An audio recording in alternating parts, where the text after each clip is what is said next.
Hello everyone, and welcome to another Sensual Satsang with May, which is me, is a name that I feel more connected to since last year and that I'm using from time to time. And also with the name for the channel, I thought it looked better than Maria because it was shorter and more direct. So I just started using it officially with this channel. Today I'd like to talk about beauty because I have been reflecting about it for a very long time, and it's also very active within me since I started this process, this physical when I was told that I had the tumor and everything, and I started my oncology treatment, and I knew that I was going to be challenged in relation with beauty because I was going to go through a physical transformation, especially with the hair and I mean, I knew maybe the skin and my weight and all the things that I just knew a little bit about. And well, there was a part of me, my human ego, who was a bit concerned about that. And me, as my higher consciousness, I knew it was the perfect opportunity to bring these fears up to the surface and have the opportunity to transcend them, to look deep into them and let them go. That was my intention, at least. And so far, I've done great. I'm very happy about it. I am positively surprised about how I have been dealing with it. Beauty is not a superficial thing. Nothing that you're concerned or worried about is actually superficial.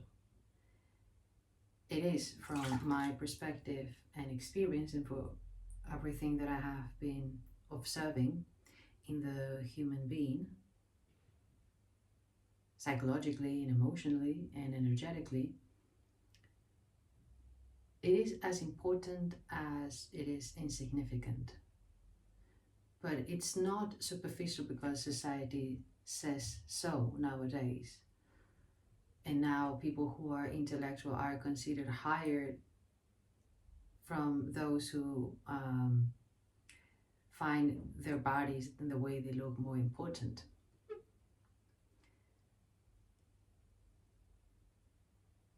It's relative, just like I just said, from a cosmic perspective and culturally, I really don't care at all.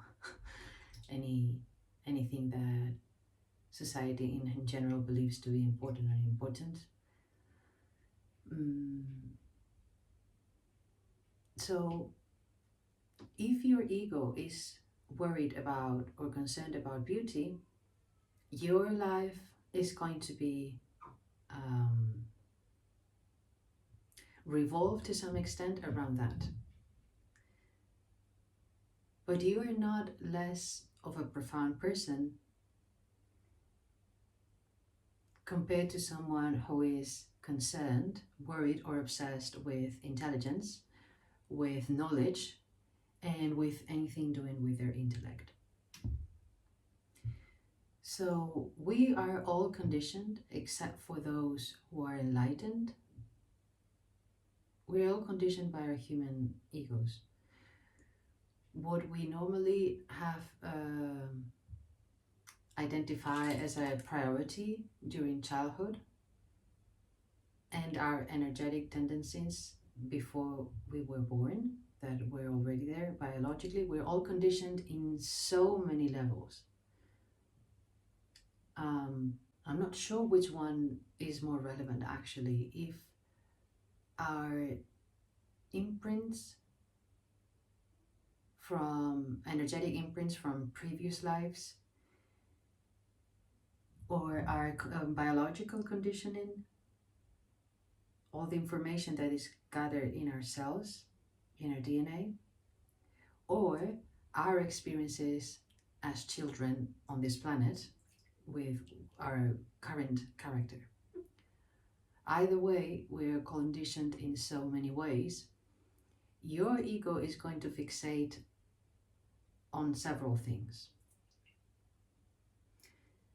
Mine, for example, was fixated with beauty and intelligence too. Both things seem to be very important to it, and my ego believed that my worth was attached to those things and depended on those things. So the more beautiful I looked, the better I was valued in society, and the more protected I was from being hurt, being ignored, or being disrespected, or rejected, or whatever. And the same went with intelligence. The more intelligent I was, the more respected, the less likely to be rejected, and etc.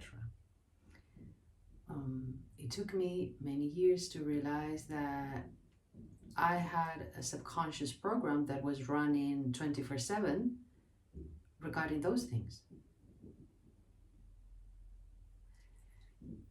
And the moment I realized that I was conditioned by that, whether I liked it or not, I was not choosing that consciously. That was already happening within me as Maria, as an adult. Then I started working on those things. And by working, I mean doing inner work to look more and more closely into these subconscious patterns and beliefs, so that at some point, ideally, I would be able to transcend them, release them, detach from them, disidentify from them, and finally realize that my self-worth is not conditioned by those things. It's unconditional. My self-worth is infinite, just like anybody else's, just like any being's worth. The fact that we exist is already a symbol of being worthy. Otherwise, we wouldn't exist. We are part of God consciousness, and we are here as a part of the all, and we play a major role in existence just by being who we are naturally. We don't need to look anything better. And as we change, we are perfectly as we change. So the only thing that I really want to be connected to is the natural changes of myself, physically and metaphysically, and not get obsessed about anything else, or pay attention to how the people would like me to be or to look, or what they think about my physical appearance. So part of my conditioning in relation to beauty comes from that I have, since I was very young, continuously been praised for my beauty. And you don't have to agree or disagree here. This just has been my life story. It is what it is. And yeah, I think at some point, especially in puberty, probably, where I started being very, very much attracted to men, and realized that there was some form of power in that, in being beautiful. I had more chances of attracting the man that I wanted to be with, and that I would have a chance to have any kind of a physical contact or relationship or whatever. And of course, it's not the only thing, it's not the most important thing, but it's something that as physical beings is there. Nobody is ever going to agree that whether you are ugly or beautiful, because that's an absolutely personal and subjective thing. But there are some canons in society, well, in certain regions in society. We don't have the same canons of beauty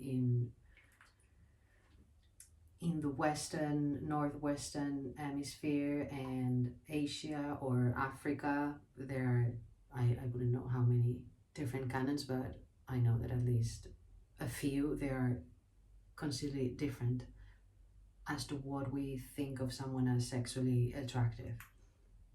And that's great. That's great that there are many, many options and perspectives. Probably there should be more. I think at least in the Western world, in the Northern Hemisphere, we are very limited because this is the world that I have been living the most and where I have grown up. We're very conditioned by our looks and limited as well. Like the moment that someone exceeds a certain weight is no longer considered attractive, or the moment that someone has less weight is also not considered attractive. The kind of hair or not hair, and so many things are involved. And well, I have my preferences, definitely. I just don't want to be very much conditioned by them as much as one can control that. Because subconsciously it's there. You have your preferences as a physical being and you're sexually attracted to what you're sexually attracted, but then depending on what you're feeling consciously, those preferences may change to some degree. At least I have experienced that in myself.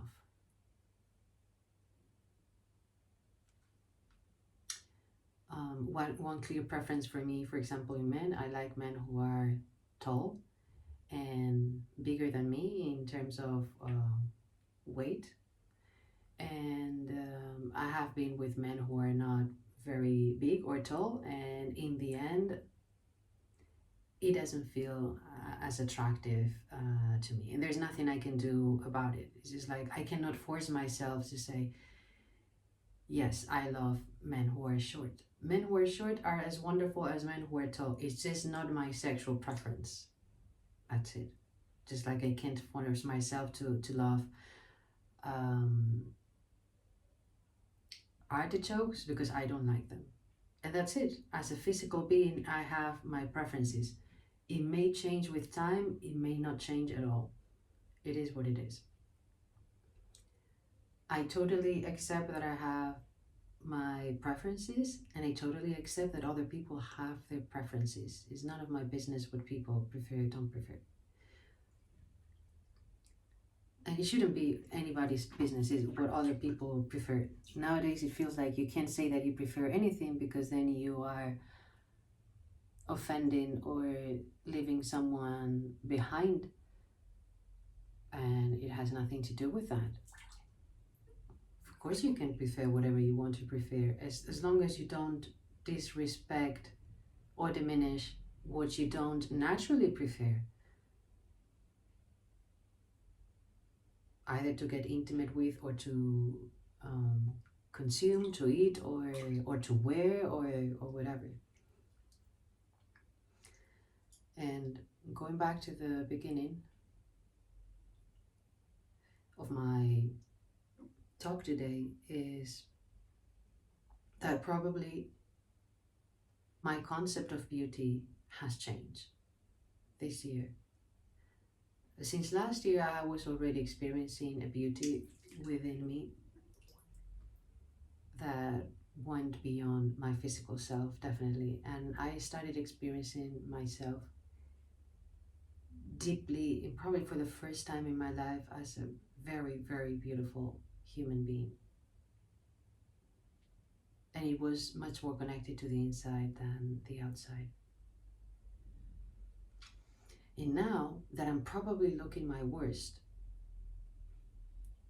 again, in terms of social physical attraction, general,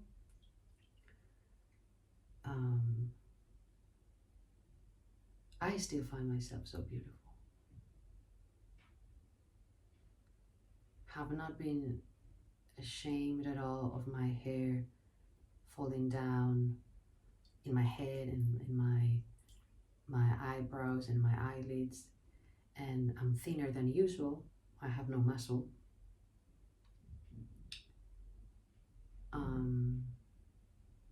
And hardly any fat. I can't work out, and I'm not going to just eat food abundantly so that people think that I look better.